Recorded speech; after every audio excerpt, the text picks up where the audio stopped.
આપણે તહેવારોના ફોટા બાળકોને આપ્યા છે અને બાળકો એમના તહેવારનો પાઠ છે એ અનુસંધાનમાં કયા તહેવારમાં શું કરીએ છીએ એ બાળકો બોલશે. લો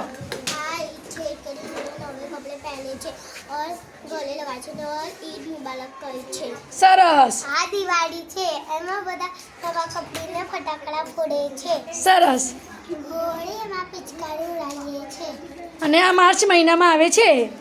આ માર્ચ મહિનામાં આવે છે. ચાલો. નાતાલમાં સાન્ટાક્રુઝ સેન્ટાક્રુઝ નો તહેવાર છે. 25મી ડિસેમ્બરે આવે છે. બોલો. રક્ષાબંધન પર બેન ભાઈને રાખડી બાંધે છે. સરસ. ચાલો. આ નવરાત્રી છે ને બધા ગરબા ખેલે છે. હા ચાલો. જન્માષ્ટમી ફડકી ફોડે છે. માટલીઓ ફોરે છે. ચાલો. દિવાળીમાં અમે પતંગ ચગાવીએ છીએ. પતંગ ચગાવીએ છે. સરસ.